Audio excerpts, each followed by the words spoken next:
Ça veut dire que désormais, tout produit qui va être fabriqué au Cameroun à base de farine de blé devra être mélangé avec une farine locale qui a au moins 15%. Non, jusqu'à pour 35. un début. Au début, on commence à 4. À 4. Mais dans quelques années... Ça, c'est le débat. On n'a pas encore arrêté. Okay. Mais la Nord demande de 15 à 34. L'année passée, on a importé 1 100 000 tonnes de blé. 1 100 000 tonnes de blé. Tu t'imagines 4% de... Rien que 4% de 1 million. C'est énorme, Philippe. Nous, on ne cherche plus l'argent, on cherche la richesse. Et la richesse, c'est clair. Et c'est le mindset. Aujourd'hui, on a 300 personnes. Oui, j'ai vu ça. C'est incroyable ce qu'il y a là derrière. Hein. Oui, pour éplucher 60 tonnes de manioc à la main. Oui, parce qu'une personne fait entre 250 et 300 kilos par jour. Là, c'est la route que mon mentor Bertin Tiofo a créée pour accéder à sa ferme. Aujourd'hui, je vais le rencontrer dans sa ferme parce que depuis que je suis arrivé, on n'a pas pu se voir. Pour une raison toute simple, c'est que maintenant, Bertin passe l'essentiel de son temps à la ferme. Il vit là, il dort là, il travaille là. Il a laissé ses usines en ville pour venir se focaliser sur la transformation du manioc en farine de manioc. Projet qui lui tient énormément à cœur. Et donc, je viens le rencontrer parce que je veux qu'on parle de Back to Africa. Je veux qu'on ait une séance de travail pour bien définir ses interventions, qu'est-ce qu'il va dire et pourquoi vous devez être là. Il y a notamment des thèmes qu'il m'a dit qu'il voulait aborder et je veux en discuter avec lui en amont pour bien comprendre ce qu'il veut vous partager. Alors là, le chemin que vous voyez, il a été entièrement créé par des engins que Bertin lui-même a fait intervenir afin de faciliter l'accès à sa ferme. C'est une ferme de laquelle, bien évidemment, sortent énormément de farine. Pour rappel, Bertin s'est lancé dans un projet pharaonique consistant à acquérir des milliers d'hectares pour cultiver du manioc, ensuite le transformer sur place pour en faire de la farine de manioc, pour pouvoir substituer au blé que nous utilisons abondamment au Cameroun, mais généralement en Afrique, pour notre alimentation. Alors, cette route-ci, par exemple, c'est un cas typique de la bizarrerie de certains êtres humains. Pour pouvoir créer cette route, bien évidemment, Bertin a commencé la route bien avant sa ferme. Hein, et il avait besoin, bien évidemment, d'accéder, parce qu'avant, il y avait juste une petite piste. Il avait besoin, pour pouvoir accéder à son champ, de pouvoir faire une vraie route. Et pour cela, donc, il a demandé à 2 de ses voisins qui sont entre le début de la route et sa ferme, de pouvoir céder un espace de 2,5 mètres pour qu'il fasse une grande route. Eh bien, malheureusement, un des voisins a refusé, en disant que lui, ça ne l'intéressait pas qu'il y ait une route. Qu'on laisse la petite piste. Et l'autre a bien évidemment accepté. Mais il n'était pas possible de faire la grande route. Là, vous voyez qu'on a une route qui est grande.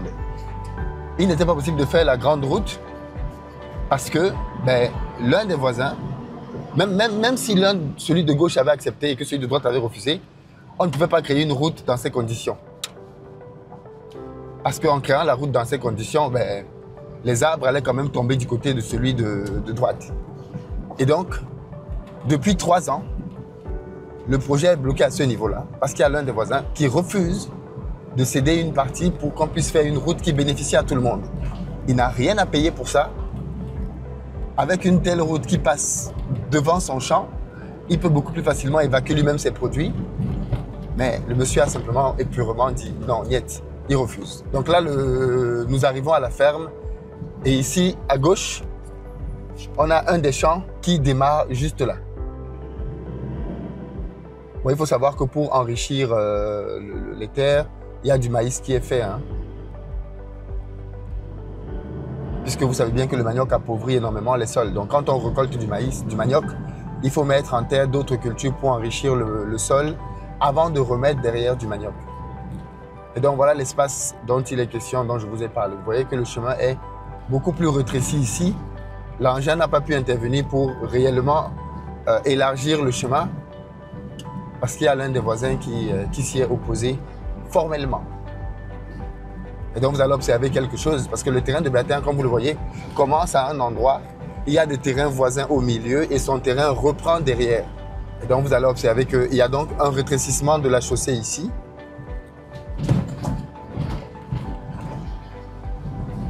Qui va par la suite, qui va se terminer au bout d'une certaine distance.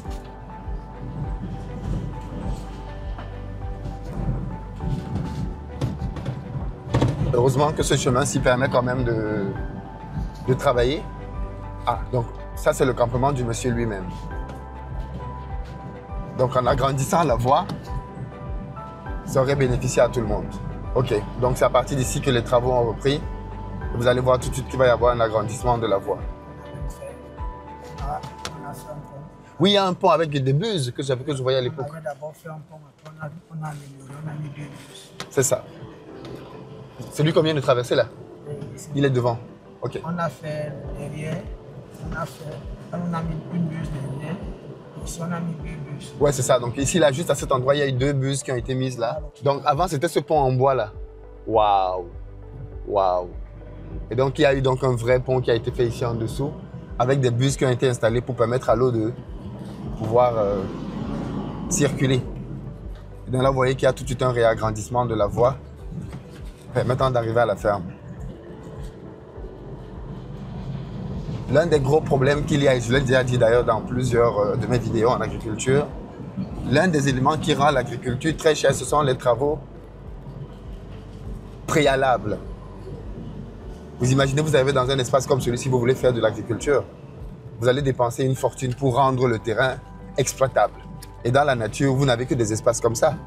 Vous n'avez pas un terrain qui est plat, qui vous attend pour pouvoir cultiver dessus. Non. Vous avez des terrains dans lesquels vous avez besoin de faire intervenir des engins, vous avez besoin de créer des routes. Vous n'imaginez même pas combien ça coûte de pouvoir créer des routes comme celle-ci. Donc là, on arrive et vous allez apercevoir tout de suite sur la gauche l'usine. Ah ouais, d'accord, là voilà. Donc là, on a vraiment l'extension jusqu'au bout. À l'époque, cette extension n'existait pas encore. Donc là, ça veut dire qu'il est allé jusqu'au bout complètement. Génial. Oui, et là, bien évidemment, Bertin a créé tout un village ici. Ah oui, effectivement, complètement. À l'époque, il y avait des petites cabanes en bois ici. Elles ont été complètement remplacées par de vraies cabanes. Ici, au champ, on a des centaines de personnes qui vivent. Alors, je ne sais pas de quel côté il est. Ok, il est peut-être chez lui. Donc, on va y aller directement. Et on reviendra tout à l'heure pour montrer l'usine. Et là, donc, vous avez du manioc à perte de vue. À perte de vue. Et donc, bien évidemment, tous les chemins dans la ferme. On ne se déplace pas ici dans la ferme à pied. C'est tellement grand. De toute façon, vous avez plus de 1000 hectares. Donc, forcément. Et là, c'est toutes les maisons, parce qu'on ne peut pas appeler ça campement, qu'il a créé ici. Pour ses ingénieurs, pour les cadres, enfin, énormément de personnes vivent ici. Bon, allez, donc on va aller le rencontrer. C'est parti. Après vérification, il est plutôt à l'usine. Donc on va aller le retrouver à l'usine.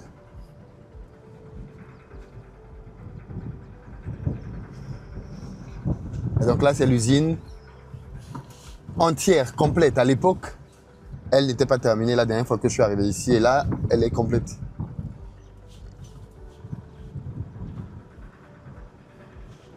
Elle forme une sorte de grand U. De la gauche, là où le manioc arrive, il est nettoyé. Ensuite, il entre dans le processus de transformation tout au long de la longue chaîne. Et au bout, il est stocké. Les sacs de farine sont stockés.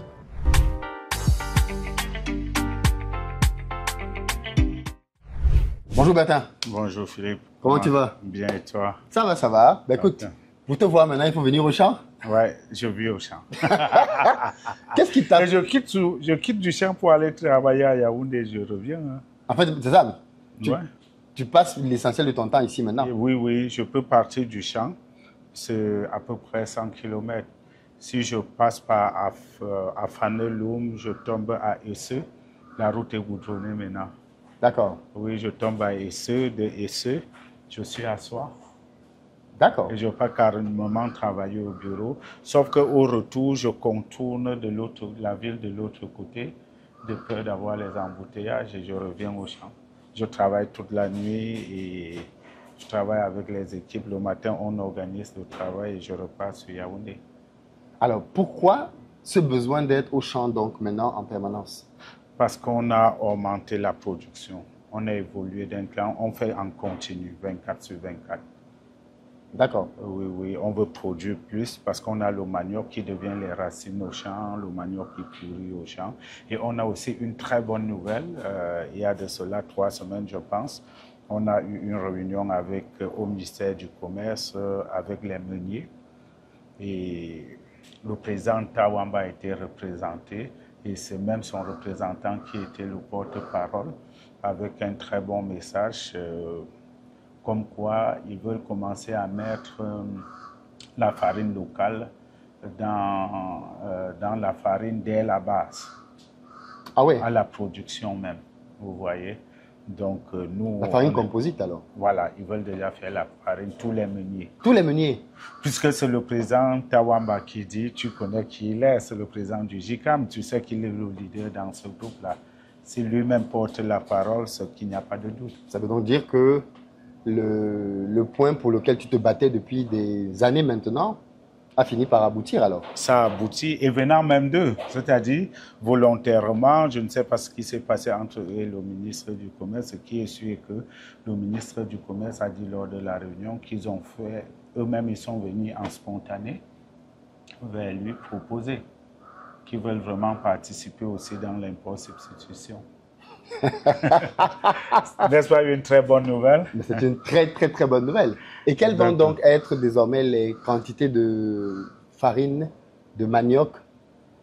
Alors, pour l'instant, je pense qu'on va commencer à 4% dès début 2026. Bon, on n'a pas encore arrêté, hein, c'est-à-dire on est en train de débattre sur ça. 4% en 2026, 7% en 2027. Mais pour aller jusqu'à combien? Jusqu'à après 15%. Après, ça dépend des produits qu'on va faire. Mais la norme, parce qu'on a déjà sorti la norme sur la farine, c'est de 15 à 35. 15 à 35%. Waouh! Vous voyez, donc on peut aller jusqu'à 35%.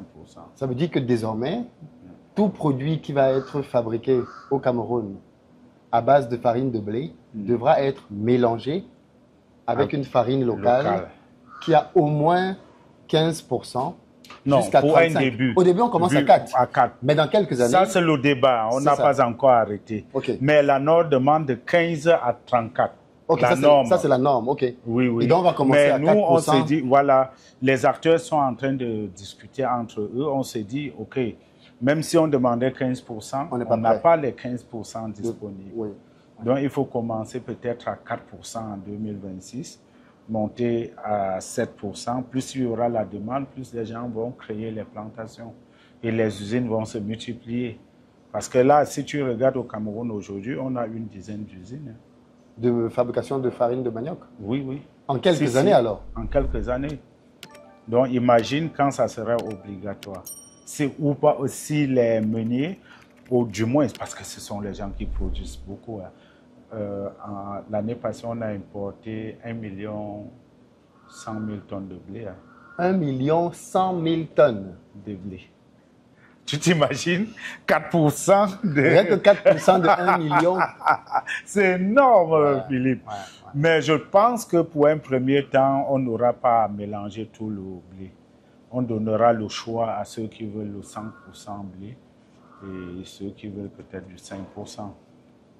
Et c'est une discussion, hein. Chaque parti doit donner son opinion, mais le seul maître, c'est le ministre du Commerce. Ça veut dire que tu es au début, en tout cas je te le souhaite, d'une très belle histoire dans la farine de manioc. Ouais, je crois. Et du coup, tu as laissé tes usines à Yaoundé. Tu vas voir, ça serait la même chose comme à Yaoundé où les camions s'alignent pour charger l'huile ou le savon. Ou... Bientôt, tu vas arriver au champ, tu vas voir les camions alignés pour déstocker toute cette farine. Farine de manioc. Voilà. C'est fou quand même parce que moi, je t'ai vu commencer cette affaire. On en a parlé ici au début. Qu'est-ce qui t'a fait croire que ce truc-là allait marcher? Parce qu'aujourd'hui, c'est toujours facile après, tu vois, de se dire oui, mais c'était évident. Le flair des affaires, Philippe. Nous, on ne cherche plus l'argent. On cherche la richesse et la richesse, c'est clair. Et c'est le mindset. Je ne sais pas si tu me comprends. Je te comprends très bien. Voilà. Donc, on est en train de construire une richesse. Ce n'est plus question d'argent. Donc, j'ai vu la chose venir. Le flair était là. Et quand le président de la République a parlé de l'impôt substitution, il faut, après la crise, les deux crises, moi, j'ai compris que la chose allait mordre. Vous voyez qu'après les années, quelques 2 ans de galère, on arrive là, au bon moment. Avant, on était un peu découragé. C'est pour ça que tu as vu beaucoup de déchets de manioc, les maniocs qui sont devenus les racines. Voilà. Il est vrai que beaucoup de gens aussi sollicitaient en pâte de manioc, mais quand tu as 1300 hectares, peut-être tu ne peux pas imaginer. Comprends bien, arrêtons-nous sur 1000 hectares et qu'on a 10 tonnes à l'hectare. Tu commences la récolte. Ça fait 10 000. Tu comprends? Ça fait 10 000 tonnes de manioc. Voilà. Donc, quand tu es dans cette situation-là, tu as 10 000 tonnes de manioc devant toi, qu'est-ce que tu fais?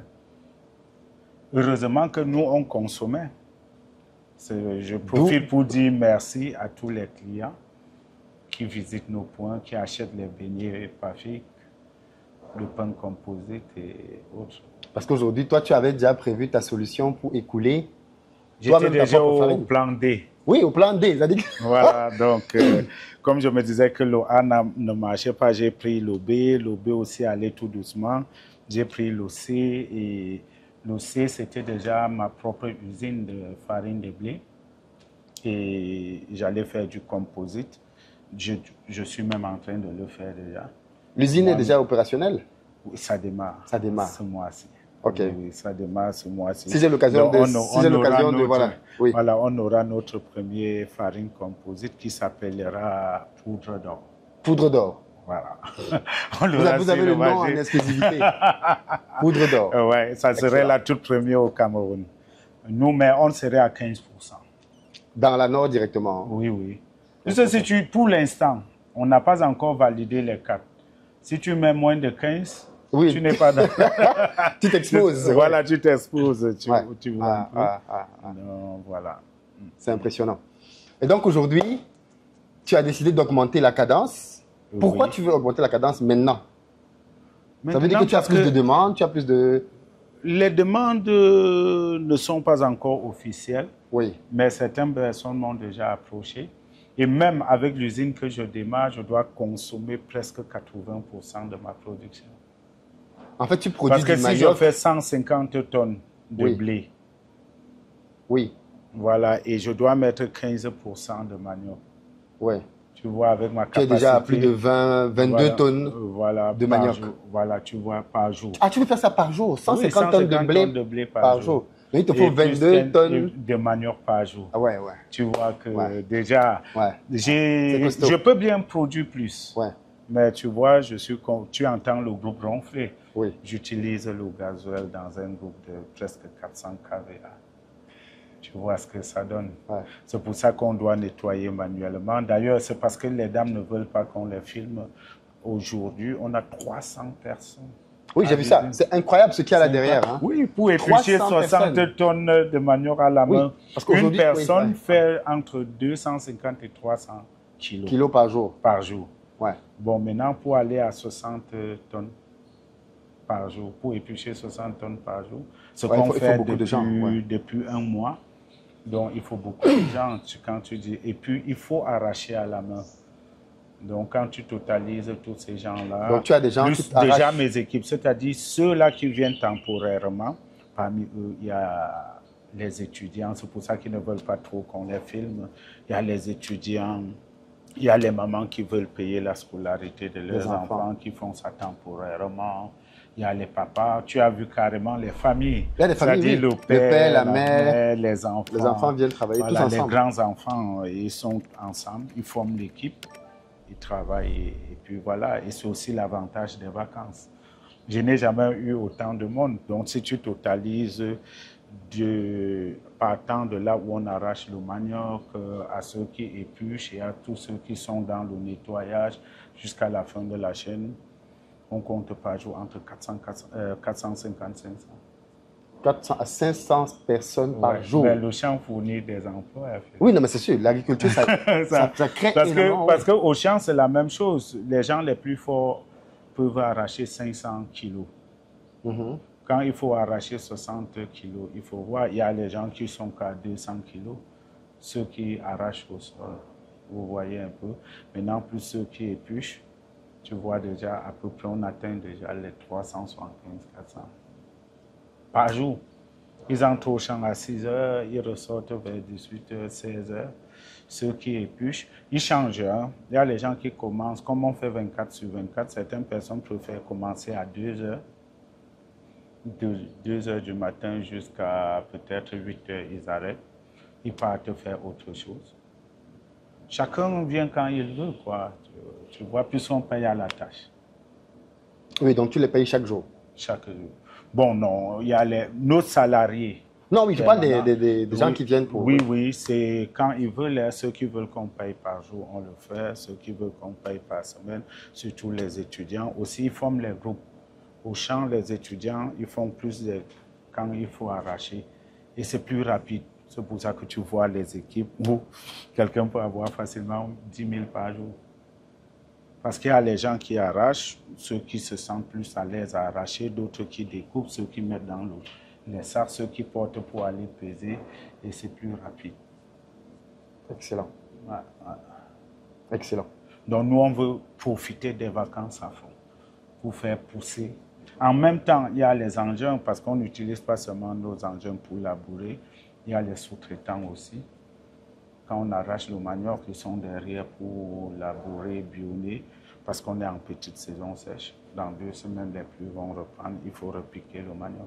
Excellent. Et pourquoi? Et donc tu es là pour coordonner tout ça, t'assurer que tes 60 oui, tonnes... parce que nous, on ne faisait pas 24 sur 24. Donc il faut former les équipes. Ce n'est pas comme à Yaoundé, ils sont habitués, ils connaissent la règle. Ceux-ci, ce sont des nouveaux, il faut discuter avec eux. Ils ne sont pas habitués à travailler la nuit. Il faut mettre tout. Depuis 1 mois, ce n'est pas facile. Mais est-ce que tu vois le résultat? Le résultat est là. Toi-même, tu as vu la quantité qu'ils ont produit en 24 heures. Ouais. C'est énorme. Ouais. Avec les moyens qu'on a. Mais il nous faut un transformateur. À défaut du transformateur, parce que ça fait presque 20 km. De la route, c'est ça? Oui, de là où il y a la haute tension, le dernier jusqu'ici, en prenant les raccourcis, c'est-à-dire en prenant la ligne droite, on est à 20 km. Mais le gros problème n'est pas là. Si ce n'est pas UNEO lui-même ou l'État qui prend le projet, moi, j'aurais beaucoup de problèmes parce que les gens n'aimeront pas que je négocie avec eux pour couper l'arbre, pour faire passer la haute tension. C'est très compliqué. Voilà. Déjà en tant qu'individu, c'est... Donc, nous aussi, on a le plan B, c'est de mettre nos turbines. Ah, tu veux avoir des turbines ici? Oui. Installer une chaudière. Ça produit la vapeur pour faire tourner les turbines. Là, tu as moins de problèmes. Mais c'est un investissement colossal. C'est pas négligeable. Oui. Mais je n'ai pas le choix, Philippe. Je n'ai pas le choix parce que là, nous, on veut passer à 200 tonnes. Il y a vraiment les costauds machines. On a les nettoyeuses de 5 tonnes x 3. Pour faire tourner 5 tonnes de manioc dans l'appareil qui va nettoyer, il faut beaucoup. Et il y a une qui va en même temps découper à côté, tout ça. Donc, tu vois qu'il nous faut encore un autre groupe de 400 kVA. Tu vois, bon, tu fais fonctionner 2 groupes de 400 kVA, du coup, ça prend tous tes bénéfices. Ouais. Donc, tu vois un peu, c'est pour ça qu'on utilise au maximum la main-d'œuvre. Ouais. D'une part aussi, ça fait plaisir de voir à la fin de la journée que tu as fait manger 450 familles. Hein? Juste au champ. Ça fait aussi plaisir, non, Philippe? Bien sûr. Tu te sens utile à faire ça. Tout à fait. Voilà. Quand tout à l'heure, les étudiants discutaient, un disait que un enfant disait à sa mère que tous ses livres vont venir de la librairie. Il n'achète plus les livres C'est-à-dire qu'il n'avait pas les livres d'occasion. Donc, mais il y a un vrai impact. Hein. Ouais. Il y a un vrai impact. Il y a un véritable impact. Et là, par exemple, c'est fou, mais toute la quantité de farine qu'on voit là, C'est la production de quelques jours, là. Quand on Depuis parle qu'on fait 24 sur 24, Oui. en continu, oui, ça va Donc, vite. tout ce que vous voyez là, c'est même quelques jours. Ouais. Je pense la semaine dernière, les camions ont chargé pour Yaoundé. Les camions ont chargé pour Yaoundé la semaine dernière. Du coup, Bertin, il y a aussi un sujet qui est quand même qui découle de tout ça, c'est la production du manioc. Oui. Toi, tu as pris 1300 hectares pour produire du manioc. Et je Oui. sais qu'à l'époque, notamment à Back to Africa, il y a beaucoup de gens qui étaient venus te voir en te disant qu'ils voulaient faire des petits champs de manioc pour pouvoir produire. Est-ce que tu penses que, à l'époque, tu disais que justement, comme les choses ne marchaient pas comme tu voulais, c'était peut-être pas le moment. Est-ce que ton discours a évolué depuis là? Pas vraiment, Philippe. Ok. Pourquoi? Parce que nous, on est sur 1300 hectares. Et même avec en nettoyant automatiquement, on va produire 100 tonnes par jour. Et si on passe sur une rotation d'un an, 6 mois, généralement à partir d'un an, on peut déjà récolter. Et que tu produis juste 100 tonnes, tu utilises juste 100 tonnes par jour. Et tu as la plus faible production, 10 tonnes à l'hectare. Tu vois que par mois, si tu produis 25 jours, disons 25 jours avec les arrêts, la maintenance et autres, tu serais à 250 tonnes. Oui, tonnes. Sur combien d'hectares? Sur 10 tonnes par hectare. Oui. Voilà, tu es sur... Toujours sur 10 tonnes, sur un mois. Oui. Oui, sur un mois. Oui, 10 tonnes. Donc, voilà, tu vois que nous, on 10 arrive... hectares seulement. Oui. Donc, sur 10 hectares... Oui, on a 250 tonnes sur un mois. Voilà. Tu comprends là que c'est compliqué. On ne peut pas encore prendre le manioc aux autres puisque notre manioc... Tu as vu qu'on faisait de la pâte. Oui. On a une commande de pâte de manioc de 80 tonnes parce que nous, on n'arrive pas à tout transformer en farine. Peut-être les gens ne comprennent pas ce que c'est qu'un hectare, 1000 hectares. On est sur 1000 hectares de manioc. Et comme on avait mis au même moment, on se retrouve avec 1200 hectares de manioc prêts à récolter. D'où le fait que tu aies des Voilà. centaines de personnes. Quand on récolte, on remet. On récolte, on remet. Donc, ce que je dois dire, il y a déjà une dizaine de sociétés de transformation de manioc. Il nous faut au moins 50. Ne serait-ce que pour les premières années. Parce que allons-y sur une moyenne de 10 tonnes, de 100 tonnes par jour. Si nous, les 10 là, on peut même déjà produire les 100 tonnes par jour, c'est insignifiant. Avant de parler de la production du manioc, parlons, parce que lors de nos réunions, on discute avec, moi je discute à peu près avec 6 propriétaires, 6 PDG. D'usines aussi. D'usines de manioc, oui. Le problème n'est même pas le manioc, c'était écoulé. Je ne sais pas si vous me comprenez. Donc, il faut multiplier plutôt les chaînes. La preuve en est que quand tu mets une chaîne, il y a les gens qui te proposent déjà le manioc.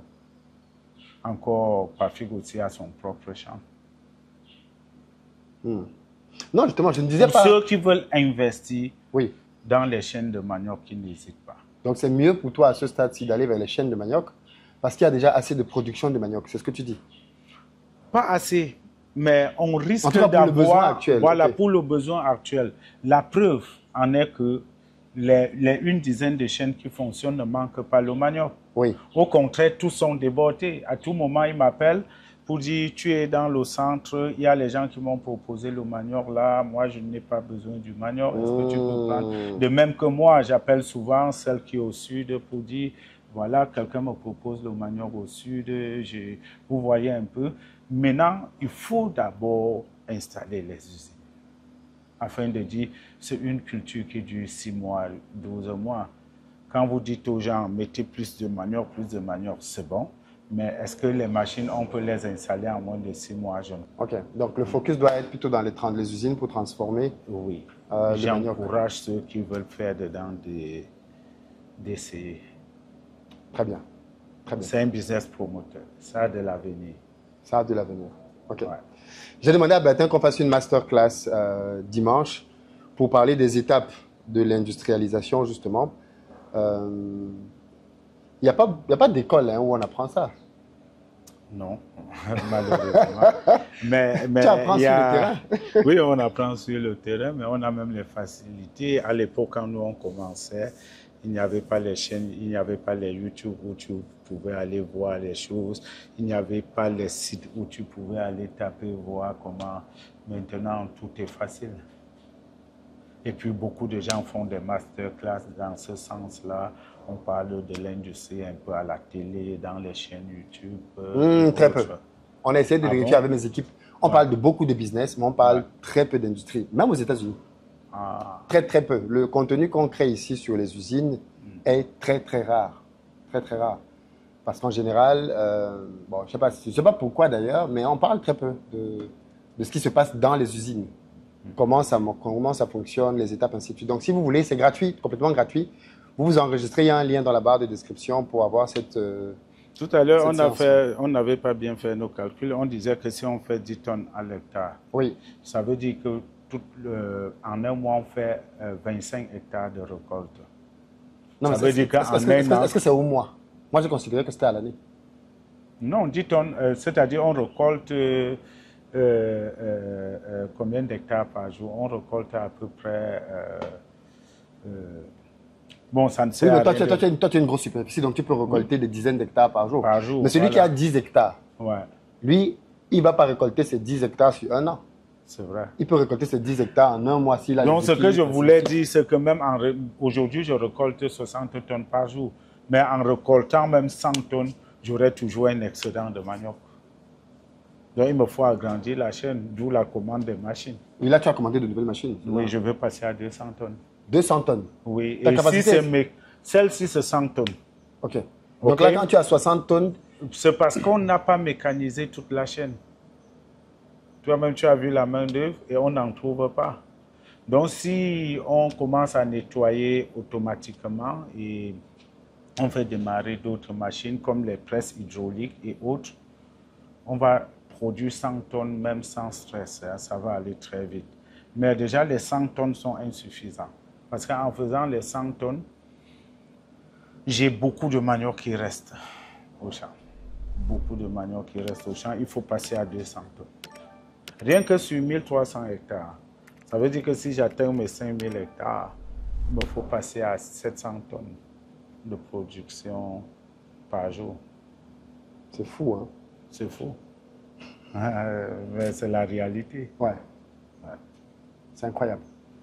Ben écoute, Bertin, on va faire d'autres vidéos, parce que celle-ci est déjà quand même un peu longue. On a d'autres sujets à aborder ensemble. Donc, les amis, rendez-vous ce dimanche pour notre masterclass avec Bertin sur la transformation industrielle, comment ça marche étape par étape. Soyez nombreux, c'est totalement gratuit. Et Bertin vous expliquera les étapes de A à Z quand on veut lancer un projet industriel, quelles sont les choses qu'il faut savoir, ainsi de suite, ainsi de suite. Donc, c'est gratuit, partagez massivement pour qu'on soit très, très nombreux à participer à cette réunion-là. Bertin, merci beaucoup. On va De rien, continuer Philippe. sur d'autres sujets. D'accord. Ciao.